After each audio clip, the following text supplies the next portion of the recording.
Bonjour à tous et soyez les bienvenus. Voici les titres de ce mercredi 16 septembre 2020.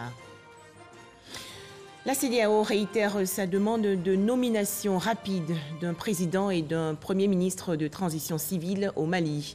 Les dirigeants ouest-africains, dont le président de la République de Côte d'Ivoire, Alassane Ouattara, ont échangé hier avec la junte malienne à Accra, la capitale du Ghana. Célébration aujourd'hui de la journée mondiale de la couche d'ozone. Les pays du monde entier sont invités à la protéger. En Côte d'Ivoire, le ministre de l'Environnement et du Développement durable, le professeur Joseph Seka Seka, explique les actions du gouvernement. Enfin au Japon, Yoshihide Suga, élu aujourd'hui chef du gouvernement par le Parlement. La communauté économique des États de l'Afrique de l'Ouest exige toujours, et dans les plus brefs délais, un gouvernement de transition civile au Mali. Les chefs d'État et de gouvernement de la CEDEAO ont rencontré hier à Accra au Ghana la junte malienne. À noter que le président de la République de Côte d'Ivoire, Alassane Ouattara, a participé aux discussions. Les précisions dans ce reportage de Viviane Haïma. Cette rencontre des chefs d'État de la CEDEAO avec la junte au pouvoir au Mali, qui s'est tenue ce mardi 15 septembre à Accra au Ghana, avait pour intitulé « Réunion consultative des chefs d'État de la CEDEAO et le Comité national de salut du peuple ». Elle réunissait 7 chefs d'État de la CEDEAO, dont le président en exercice, le chef de l'État du Ghana, Nana Akufo-Addo, le chef de l'État ivoirien, le président Alassane Ouattara, le chef de l'État du Sénégal, du Togo, de la Guinée, du Niger, du Burkina Faso et le vice-président du Nigeria.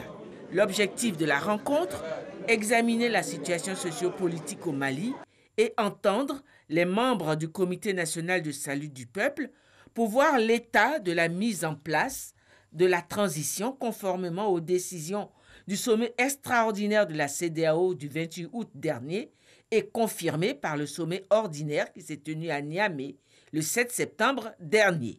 À l'ouverture de la rencontre, le président en exercice de la CEDEAO, Nana Akufo-Addo, a rappelé la nécessité que soit trouvée une solution définitive à la crise au Mali, d'où l'importance de tout mettre en œuvre pour la mise en place des institutions de la transition dirigées par des civils. La rencontre s'est poursuivie par un huis clos des chefs d'État, sanctionné par un communiqué final comprenant 5 axes majeurs, à savoir la nécessité de mettre en place un schéma et une feuille de route pour une transition. Que cette transition soit dirigée par des civils, à savoir un président civil et un premier ministre civil. Que cette transition n'excède pas un délai de 18 mois. La levée des sanctions interviendra dès la nomination des responsables de la transition. L'envoi d'une délégation conduite par le médiateur de la CEDEAO, l'ancien président du Nigeria, Goodluck Jonathan, au Mali pour faire le point de la mise en œuvre des différentes décisions. Intervenant devant la presse africaine et internationale présente à cette rencontre d'Accra, le chef de l'État ivoirien, le président Alassane Ouattara, a exhorté la junte militaire et tous les acteurs maliens à trouver le plus rapidement une solution consensuelle pour un retour à l'ordre constitutionnel. Nous avons eu un bon sommet. Il y avait 9 chefs d'État, les représentants de la junte militaire au Mali. C'est un moment important parce que ça fait pratiquement un mois que nous assistons à cette situation qui bloque le Mali, qui bloque la communauté et nous sommes soucieux de réduire la souffrance du peuple malien. Nous avons donc avancé en confirmant qu'il faut que le président soit un civil, que le premier ministre, chef du gouvernement, soit un civil et que dès que ceux-ci seront désignés, nous devons lever les sanctions parce que le Mali ne doit pas rester dans cette situation par encore des jours et des semaines. C'est important pour nous tous. Le peuple malien est un peuple ami, un peuple frère et je souhaite que la junte fasse l'effort nécessaire avec tous les acteurs pour arriver à une solution consensuelle le plus rapidement possible. Vous n'avez rien allégé comme sanction, Président? Mais si demain le président de la transition et le Premier ministre sont nommés, les sanctions seront levées automatiquement. Après la rencontre, le chef de l'État ivoirien, le président Alassane Ouattara, a regagné Abidjan. Deuxième titre de ce journal, c'est aujourd'hui la journée mondiale de la couche d'ozone. Cet événement, institué en 1994 par les Nations Unies, encourage les pays du monde entier à protéger la couche d'ozone. En Côte d'Ivoire, où en sont les actions de sa préservation? Écoutons le ministre de l'Environnement et du Développement durable, le professeur Joseph Seka Seka, est au micro de Grace Kando. La journée mondiale de la protection de la couche d'ozone a été proclamée par l'Assemblée générale des Nations unies le 19 décembre 1994. Cette année, le thème retenu est « L'ozone pour la vie ». La couche d'ozone est la partie de l'atmosphère, dite stratosphère, qui s'étend entre le 11e et le 50e kilomètre au-dessus de nos têtes. Dans les années 1970, les scientifiques ont observé un appauvrissement de celle-ci dû à l'utilisation d'un certain nombre de gaz par les humains. Ce phénomène a des conséquences sur la santé et le réchauffement du climat et l'environnement en général. L'année 2020 marque le 35e anniversaire de l'adoption de la Convention de Vienne pour la protection de la couche d'ozone. Occasion pour le professeur Joseph Seka Seka de revenir sur les actions menées par le gouvernement ivoirien en matière de protection de la couche d'ozone. Ce sont notamment les cas des chlorofluorocarbones, CFC, ou frayons, utilisés dans la production du froid, la fabrication de la mousse et les aérosols qui ont été éliminés depuis le 1er janvier 2010. Des halons pour l'extinction des incendies en 2005. Du bromure de méthylène pour le traitement du cacao stocké avant exportation en 2015. Pour préserver ces acquis, le ministre de l'Environnement et du Développement durable invite les populations à protéger la couche d'ozone pour les générations futures. Direction à présent à Noumaba, dans la région centre-est du pays. La ministre de l'Éducation nationale, de l'enseignement technique et de la formation professionnelle, Kandia Camara, a fait plusieurs dons aux populations. Il s'agit, entre autres, d'une ambulance médicalisée, de mallettes pédagogiques et de motocyclettes. Le point dans ce reportage de Herman Niamien. Une ambulance médicalisée pour le centre de santé d'Anoumaba, 6 tricycles et 6 motos aux femmes et aux jeunes, ainsi que des mallettes pédagogiques, des tables bancs et 2 tondeuses destinées aux établissements scolaires publics d'Anoumaba. Ce don d'une valeur de plus de 95 millions de francs CFA est à mettre à l'actif de la ministre de l'Éducation nationale, de l'enseignement technique et de la formation professionnelle. Kandia Camara honore ainsi une promesse faite aux populations de cette localité lors d'une visite. À ce geste s'ajoute la réhabilitation de l'école primaire de la localité d'un coût estimé à plus de 26 millions de francs CFA. La ministre de l'Éducation nationale indique que ce don a été possible grâce au président Alassane Ouattara, le vrai héritier du feu Boaïn selon elle. Il a fallu le président Alassane Ouattara pour faire du Moronou une région à part entière. Ça, c'est Alassane Ouattara qui l'a fait. Il a fallu le président Alassane Ouattara pour venir non seulement réhabiliter certaines routes, mais bitumer des axes importants ici, dans la région du Moronou. Il a fallu le président Alassane Ouattara pour apporter de l'eau à certaines localités du Moronou. Il a fallu encore le président Alassane Ouattara pour apporter la lumière, l'électricité à certains villages du Moronou, 60 ans après notre indépendance. Et le ministre de l'Agriculture et du Développement rural, présent à cette cérémonie, d'enfoncer le clou, en indiquant que le président Alassane Ouattara est un vrai acteur de développement. Le président Alassane Ouattara, comme j'ai dit, est l'héritier légitime du président Houphouët-Boigny. Le président Houphouët-Boigny a laissé des traces en Côte d'Ivoire. Le président Alassane Ouattara est en train de laisser des traces. Le président Alassane Ouattara est notre sage, notre guide. C'est lui qui indique la voie et nous le suivons. Reconnaissantes à leurs bienfaiteurs, les populations n'ont pas manqué de traduire leur reconnaissance au ministre Kandia Camara et au président Alassane Ouattara qui œuvrent sans cesse pour apporter un mieux-être aux populations ivoiriennes. Kanakono, dans la région nord du pays, 2 établissements sanitaires ont été inaugurés récemment par le président du conseil régional de la Bagoué, Siama Bamba. Coût des travaux de construction, plus de 66 millions de francs CFA. Ces 2 centres de santé communautaires, faut-il le préciser, ont été construits par la mairie de Kanakono et entièrement équipés par le conseil régional. Ami Sissoko. 2 nouveaux centres de santé dans la commune de Kanakono, à plus de 20 km de Tengrela. Les cases de santé des villages de Poro et Popo sont désormais remplacées par des structures sanitaires aux normes. Les clés de ces infrastructures sont remises officiellement aux autorités sanitaires par le président du conseil régional de la Bagoué, Siama Bamba, qui les a équipées. Coût de réalisation, 66 millions de francs CFA, entièrement financés par la municipalité de Kanakono. Quand nous sommes arrivés, nous avons trouvé qu'il y avait 2 villages sur les 6 qui n'avaient pas encore de centre de santé. Et nous avons placé cela dans nos priorités. Nous nous sommes dit qu'il faut atteindre les 100% de tous nos villages équipés en centre de santé avant d'entamer tout autre projet. Donc voilà, au jour d'aujourd'hui, la commune de Kanakono est équipée à 100%. Félicitations au maire. Vous savez, quand on est au service des populations, c'est du concret. Les populations, ce n'est pas le bavardage. C'est ce qui fait la force de notre patron, le président Alassane Ouattara.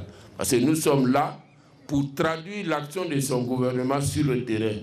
La collaboration entre la municipalité, le conseil régional et l'État a permis de construire et d'équiper les 6 centres de santé des 6 villages que compte la commune de Kanakono, portant ainsi à 23 le nombre total de centres de santé du département de Tengrela. Que ce centre représente un grand espoir parce que nos femmes sont obligées de se déplacer pour aller soit à Kanakono, soit à Tengrela ou même à Lumara pour les accouchements. Mais avec l'avènement de ce centre, vraiment elles sont beaucoup soulagées. En matière de santé, véritablement le département est bien couvert. Mais malheureusement, avec la survenue de la Covid, nous assistons à une baisse de fréquentation des centres de santé, surtout en matière de vaccination. Donc c'est encore un autre combat à mener pour qu'en fin d'année, nous puissions atteindre 95% de couverture des enfants à vacciner. Les infirmiers sont attendus avant la fin de l'année, selon le directeur départemental de la santé, Dr Eloge Monet. Plus de 29 millions de personnes atteintes du coronavirus dans le monde. Adoptons tous les gestes barrières pour nous protéger.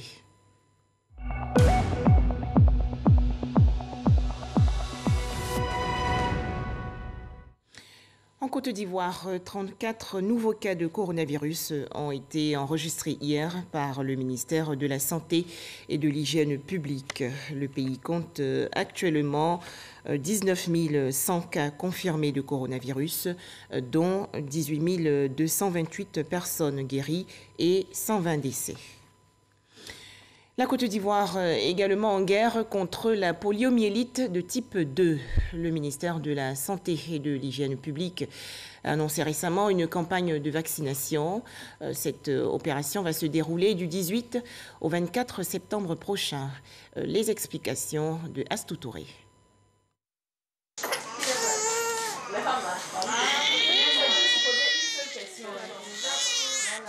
2 gouttes pour sauver la vie de ce bébé contre la poliomyélite. C'est dans cette ambiance où rime, cris et pleure que Djeneba Keïta, aide-soignante à l'hôpital général de Koumassi, administre cette dose de vaccin au quotidien. Quand ils viennent, on leur demande d'abord quel âge l'enfant a, puis maintenant on administre le vaccin. Le vaccin contre la poliomyélite, ça permet à l'enfant de grandir en bonne santé, d'éviter la maladie. Respecter le rendez-vous vaccinal est primordial pour sauver son enfant contre les maladies, en particulier la poliomyélite. Quand l'enfant est né, il faut respecter tout ce que les sages-femmes demandent. Voilà, les rendez-vous pour les vaccins, peu importe le prix, c'est important que l'enfant ait la santé, qu'il grandit dans la santé. Aucun sacrifice ne vaut la vie. Assise dans la file d'attente, Aïssata Kamara attend d'être reçue. Je suis dans le rang en attendant que les sages-femmes m'appellent pour le vaccin de mon bébé. C'est très important dans la vie d'un enfant. Et malgré les vaccins, si le bébé tombe malade, grâce à la protection du vaccin, voilà, la maladie n'avance pas. À l'hôpital général de Koumassi, environ une centaine d'enfants de 0 à 11 mois reçoivent différentes doses de vaccins contenues au programme élargi de vaccination PEV. En plus des 12 vaccins dont dispose le PEV, un autre vaccin s'ajoute à la liste. Ce vaccin vient ainsi accentuer la lutte contre la poliomyélite, car bien que déclarée libre de poliomyélite, l'Afrique et particulièrement la Côte d'Ivoire enregistre une nouvelle forme de polio appelée le type 2. De février à septembre, la Côte d'Ivoire enregistre 37 cas de paralysie dus à la poliomyélite de type 2. Il y a une nouvelle forme de poliomyélite due au virus dérivé du vaccin et qui sévit dans la sous-région ouest africaine et dans bien d'autres pays au-delà même de l'Afrique. C'est pour cela que nous allons organiser cette campagne de vaccination qui nous permettra donc d'interrompre cette transmission de la poliomyélite, du virus de type 2. Ce type 2 nouveau n'existe pas dans notre vaccination de routine. Et c'est pour cela que tous les enfants doivent être présentés pour être vaccinés. Pour lutter contre cette résurgence, une campagne de vaccination de 4 jours se fera sur toute l'étendue du territoire national. 32 000 acteurs ont été recrutés et formés. Ils parcourront les 113 districts sanitaires du pays afin de bouter hors de la Côte d'Ivoire cette nouvelle forme de polio. Un accent particulier a été mis sur le respect des mesures barrières. Dans cette campagne, nous aurons des vaccinateurs. Des vaccinateurs, donc, ce sont des jeunes volontaires qui acceptent donc d'aller dans les familles pour administrer les 2 doses, les 2 gouttes de polio aux enfants. Ces acteurs vont être précédés par des mobilisateurs. Sur le terrain, dans les villages, dans les campements, dans tous les hameaux, cette équipe-là sera encadrée par des superviseurs. Puisque nous organisons cette campagne dans le cadre de la lutte contre la Covid-19, donc ils vont porter le masque et avoir le gel pour se désinfecter régulièrement les mains, pour rassurer les parents qu'il n'y aura pas de risque de transmission de Covid-19 ni d'autres maladies. 2 milliards de francs CFA ont été investis dans cette lutte et 5 millions d'enfants sont attendus. Un tout autre sujet à présent. Bientôt un centre culturel intégré pour la région du Bélier. La ministre de la Culture et de la Francophonie, Raymonde Goudou-Kofi, a posé le 14 septembre dernier à Yamoussoukro la première pierre de cette infrastructure culturelle. Coût des travaux de construction, plus de 4 milliards de francs CFA.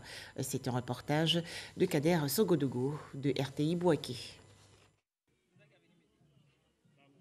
Raymonde Goudou-Kofi, ministre de la Culture et de la Francophonie, procède à la pose de la première pierre d'un centre culturel intégré pour Yamoussoukro. Il sera le cadre d'expression par excellence du riche patrimoine culturel de toute la région du Bélier. Un espace de rencontre, d'apprentissage, d'échange et de divertissement. Une sorte de village culturel avec un parcours artistique à travers un musée et une galerie de spectacles. Son coût, 4,5 milliards de francs CFA. Le ministère de la Culture et de la Francophonie est donc heureux de figurer parmi les départements ministériels à qui il a plu au président de la République de confier la vocation de former les jeunes au métier des arts et de la culture. Dans ce cadre, le ministère de la Culture et de la Francophonie est engagé dans un vaste programme de construction et d'équipement des infrastructures culturelles de formation, d'éducation et de diffusion. Il y a au total 16 centres culturels intégrés qui sont initiés dans le district de Yamoussoukro d'abord et 16 autres chefs-lieux de région. Et ceci, en tout cas, en ce qui concerne le district de Yamoussoukro, où nous nous trouvons ce matin, le montant donc global mobilisé auprès du gouvernement et des partenaires techniques et financiers pour dérouler donc l'ensemble de ces projets est de 4 milliards 500 millions de francs CFA. Témoin majeur de la pose de la première pierre du Centre culturel intégré de Yamoussoukro. Le ministre-gouverneur Augustin Thiam, pour qui l'infrastructure vient à point nommé pour le district de Yamoussoukro et toute la région du Bélier. Yamoussoukro se sent fier et honoré. Et c'est la culture qui forme l'homme. Parce que dans elle, on trouve toutes les valeurs qui fondent une société. La mise, la culture et de la francophonie viennent poser la première pierre de ce futur centre culturel à Yamoussoukro. Nous en sommes très honorés, nous en sentons fiers. Et par elle, nous souhaitons remercier son Excellence, Monsieur le Président de la République. Le centre culturel intégré de Yamoussoukro sera construit sur une superficie de 4 hectares. Il sera livré dans 30 mois. Retour dans le district d'Abidjan. 4 projets estimés à 500 millions de francs CFA bientôt réalisés dans la commune d'Adjamé. Par exemple, des ascenseurs seront installés dans les immeubles au quartier 220 logements. L'école maternelle municipale de Williamsville sera entièrement rénovée et 3 monuments seront érigés. Outre ces projets, la commune d'Adjamé sera dotée d'une ambulance, de chaises, bâches et autres tables-bancs. Les explications de Walter Amadou. Âgé de 70 ans, Konaté réside au 6e étage de la tour Siroko des 220 logements d'Adjamé. Pas facile pour ce septuagénaire, obligé d'emprunter l'escalier. L'ascenseur n'est pas fonctionnel depuis longtemps et l'immeuble souffre de plusieurs maux. Nous avons énormément de problèmes. Nous avons par exemple l'étanchéité. Le schéma électrique, on n'en a pas. Le schéma de la plomberie, on n'en a pas. Donc nous sommes obligés, moi-même j'étais obligé de faire une installation apparente d'électricité. Parce que si tu as un problème d'électricité, vraiment il faut saigner le mur, il faut, etc., etc. De l'eau, c'est pareil. Depuis une quinzaine d'années, on n'a pas d'ascenseur dans nos tours. Il y a des papas là-haut, au 12e, au 11e, ça fait peut-être 2 ans, ils ne peuvent pas descendre. Sans oublier nos mamans qui vont au marché, qui reviennent les bras chargés. Comment monter? Ici est déjà survenue une perte en vie humaine. Il y a au moins 3 ans en arrière, il y avait baptême au 6e. C'était une petite fille. Elle s'amusait avec ses amis, ses petits frères. Il y a l'un d'entre eux qui l'a poussé. Donc, puisque ici, c'est à l'issue de ça qu'ils ont mis les blocages là. Et donc, la fille, elle est descendue par la tête jusqu'au rez-de-chaussée, parce que ça continue jusqu'au rez-de-chaussée. Et c'est comme ça, c'est avec le bruit qu'ils ont appris que la fille était tombée. Donc, du coup, les autres sont descendus, et on l'a aperçue en bas. Et on a alerté les sapeurs-pompiers qui sont venus la prendre. C'est dans le véhicule même que la fille est décédée. C'est pour faire face à toutes ces difficultés que l'équipe municipale a inscrit dans ses priorités la pose de nouveaux ascenseurs dans les 5 tours des 220 logements. C'est un pan du programme de projets à impact rapide des communes et régions validé par la présidence de la République de Côte d'Ivoire. En 2018, le Premier ministre Amadou Gon avait fait une promesse pour la pose des 5 ascenseurs sur les 5 bâtiments de 220. La présidence qui a été instruite de cette promesse a validé que nous aurons 3 monuments qui seront réhabilités et avec des tables-bancs, avec des ambulances. Et ça, c'est des dons du président de la République. En principe, d'ici 2 mois, les travaux doivent être terminés. Bientôt, ces immeubles auront un visage et un intérieur plus reluisant. Le lancement des travaux est apprécié à juste valeur par les résidents. Ce qui va changer, les amis qui viennent, ils te disent « Ah bon, je suis en bas, je ne peux pas monter, pourtant tu es obligé de descendre ». Bon, en tout cas, il y a pas mal de choses qu'on gagnera. Il y a le fait des vieilles personnes-là qui ont aujourd'hui besoin d'ascenseurs pour se déplacer. Maintenant, ce que ça va engendrer, je ne sais pas, si c'est des ascenseurs à carte ou bien de l'électricité comme ça, ou bien à clé. Bon, on verra ça. Nous sommes ravis aujourd'hui de savoir que nous sommes dans nos maisons, mais nous ne sommes pas oubliés. Ces projets sont entièrement financés par l'État de Côte d'Ivoire à hauteur de 500 millions de francs CFA. Autre actualité nationale, 14 mutualistes du Fonds de prévoyance de la police nationale en fin de contrat Plan Épargne Plus ont reçu hier leur chèque d'un montant total estimé à plus de 59 millions de francs CFA. La cérémonie s'est déroulée à la direction générale du Fonds de prévoyance de la police nationale dans la commune de Marcory, à Boussanogo. Le Fonds de prévoyance de la police nationale apporte le sourire à 14 de ces mutualistes dont l'épargne plan épargne est arrivé à échéance de 2011 au premier trimestre 2015. Au total, 59 501 825 francs leur ont été reversés. Parmi les bénéficiaires figurent 4 mutualistes dont l'état de santé est préoccupant. Ils ont tous reçu leur chèque, couronnement de plusieurs années de cotisation. Le Fonds de prévoyance de la police nationale assure par ailleurs les fonctionnaires de police de sa capacité à faire du fonds un outil moderne au service du policier. Il fallait donner un signal fort aux mutualistes pour leur dire qu'ils sont notre raison d'être. Ce fonds a été créé pour les policiers et les policiers doivent en bénéficier. Un véritable soulagement pour les bénéficiaires. Nous ne pouvons que, après avoir reçu ces chèques, dire merci à Madame la directrice, parce qu'elle l'a dit, c'est un coup d'envoi elle donne. Donc les autres collègues vont suivre, et nous ne pouvons que l'encourager, la féliciter pour le travail qu'elle a commencé. Le Fonds de prévoyance de la police nationale compte par ailleurs mettre en place des mécanismes pour la prise en charge objective des mutualistes sur le plan sanitaire, en confiant le volet santé à des professionnels de l'assurance maladie. Autre point des actions en faveur des mutualistes sera la mise en place d'une caisse de crédit mutuel pour apporter un appui financier aux mutualistes. L'association Lune d'Afrique prône la paix et la cohésion sociale en Côte d'Ivoire. Lors d'une conférence de presse, sa présidente Victorine Yao-Yoboué a annoncé le lancement le 22 septembre prochain de la caravane du mieux vivre. Des messages de paix seront donc diffusés dans les communes d'Abidjan. Le point avec Astou Touré.